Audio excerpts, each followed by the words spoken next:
Hi everybody. So this video is going to answer a lot of questions we get about our van.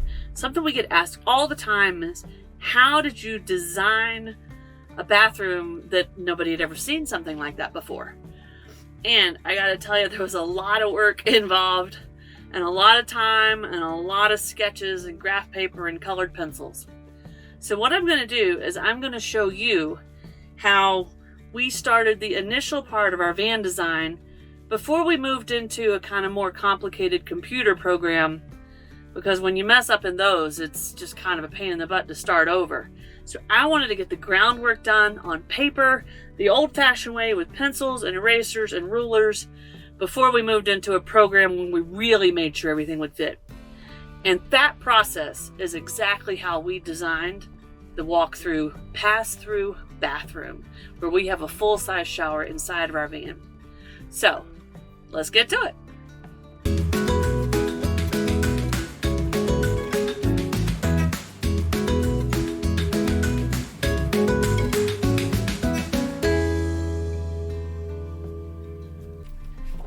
So I have a Mercedes 170 extended Sprinter van sketched out here, kind of formal like. These come with our van plans that you can get at our van plan workshop website. There will be a link to that in the description. But when I started this, guys, I didn't have this. I literally just went to the store and bought a thing of graph paper. And then I Googled and I said, what are the dimensions of the 170 extended Sprinter van? And I just kind of put a big square. I used the squares on the graph paper kind of to scale a size. And I just put a square. And then I kind of notched out where the wheels would be, because I knew we'd have to work around the wheel wells. And then I went to sketching like crazy for 2 or 3 weeks, because I had a list of things that had to fit in this van. And it wasn't happening. I just couldn't get it to work. So now what I'm going to do is I'm going to show you kind of a few of the steps I went through. So one, you're going to get some graph paper. Okay, now I'm lucky I have this, but you can do it with graph paper and just put your square on there that's the right size. Now for me, these little squares, 3 squares equals 1 foot. Now that's close, guys. It's not exact. This will not be 100% to scale. This is step 1 of your design phase. But on this little square on here, 3 squares equals 1 foot. Now on the graph paper you're working with, you need to establish that for yourself based on how big it is and the size of the squares. And it takes a little bit of figuring, but not too much. So for my purposes, 3 squares is 1 foot.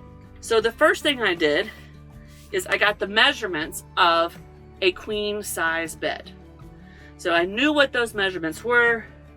I took a ruler, I got them on here, and what I end up doing is I literally got colored paper and I cut out the size of a queen size mattress. I knew that's what size mattress we were going with. So I cut it out so that I could literally put it on this graph paper and slide it around. So I did the same thing with the couch and with the toilet, and with just some of the basic features. So you can start to kind of move stuff around in here and see where it's going to fit. So let's do that right now. Let's cut out some furniture.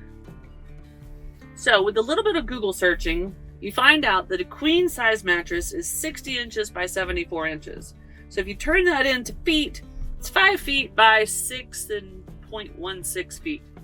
So what I'm going to do for the purposes of this is it's going to be 5 feet by 6 feet and a little bit.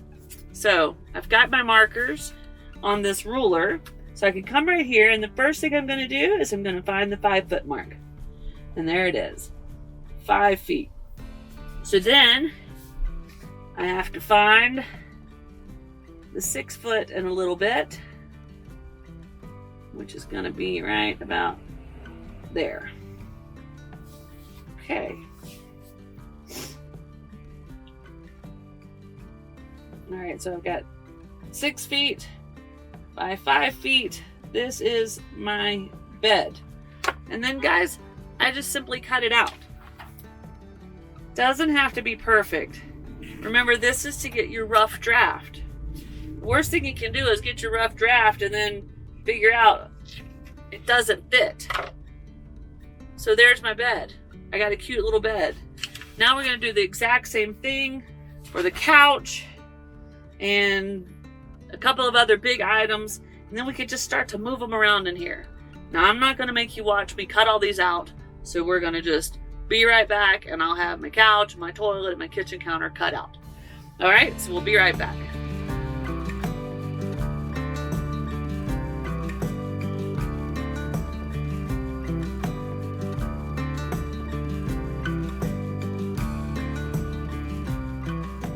So I've cut out the basics.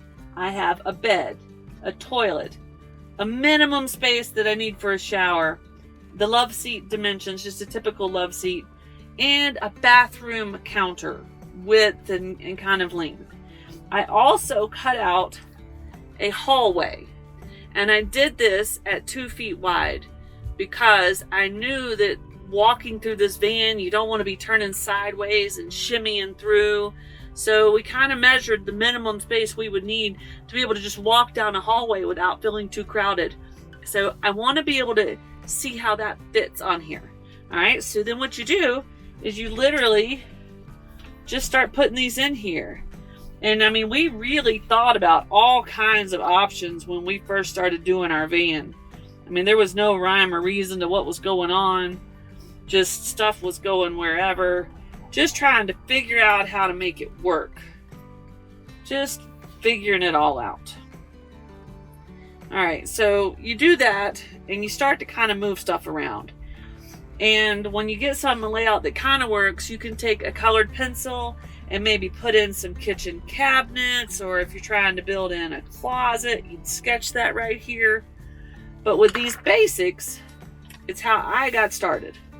So I'll show you. I won't make you go through, and I'm not exaggerating when I say a minimum of 100 different sketches I did. We're going to jump right to the one we ended up with and kind of how it happened.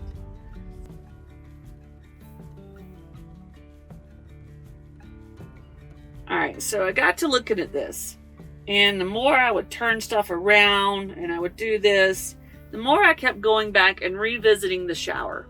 And the reason I did that is because I originally cut out the size of a shower that you see in most people's vans or a typical RV shower, not the big luxurious ones, but the smaller sized. And I got to thinking, the more I looked at this and the more that I looked at the width of the hallway, you know, it's no secret, I'm not a size 3 and neither is Curt. So I went back and I revisited the shower. And what I did is I measured our guest shower in our house.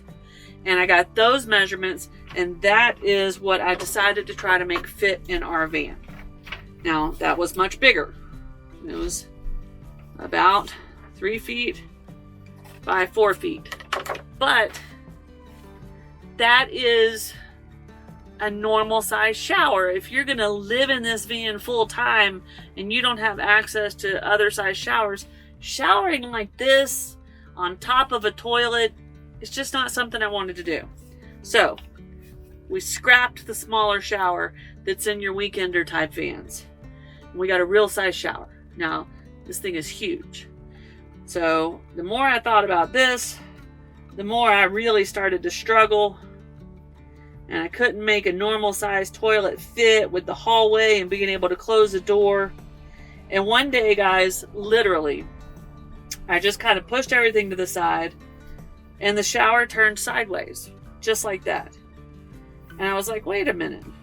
And I got to looking a little bit more, and we ended up doing something kind of like this. Plenty of room for this. My kitchen counter, there was plenty of room for my kitchen counter. So by accident, my little cutout shower turned sideways, and it was like angels were singing and stars and fireworks because it fit with a lot of extra room for storage. And I ended up being able to double our countertop size, which was also huge. And this is how we moved from your typical van where everything's on one side and the other, and you got a straight thing down the middle, to having our pass-through bathroom. So I don't know if this will help you guys or not, but it's the question I get asked all the time. How did you design your van? And this was step one. Once I had this figured out, my little cutouts of my furniture, they went away, and I got out my colored pencils and I got out my ruler, and I started really sketching this thing in. And that's when we started to be able to say, well, wait a minute, we can add some extra storage here. The bed can go here, and there's going to be the shower and the toilet. And it just kind of all started to come together. And we ended up with a full-size love seat that could easily sit both of us right here. A wide hallway. We don't feel crowded there. A nice size kitchen counter with a cooktop and a nice size sink. This is our refrigerator with a lot of storage underneath it. And our shower was right here. And it just all fell exactly in place. So if you're thinking about it and you don't know the design you want, you don't like ours, you don't have to like our design. This is a simple way to just really start to piece it together and come up with something that works with you. So I hope this helped you. If you are interested in our van design, you can go to our van build workshop.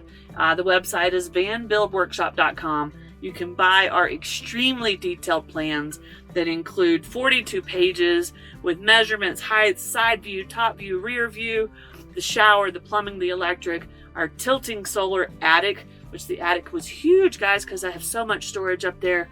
And just anything you want to know about our van, you can get there. And it comes with great tools, like a budgeting tool to help you figure out how much it's going to cost. Some tools kind of like this to help you if you want to make some minor adjustments to the plans. Material resourcing, which Curt spent forever on. Everything we bought for our van is right there in a spreadsheet with the link next door to exactly where we bought it. So that is super easy. It's an exciting thing, so if you like our van design, you're going to want to go check that out. If you don't like our van design, that's cool. Maybe start with this process and come up with your own. So thanks for tuning in, guys, and like always, we will see you in a few days. Cheers.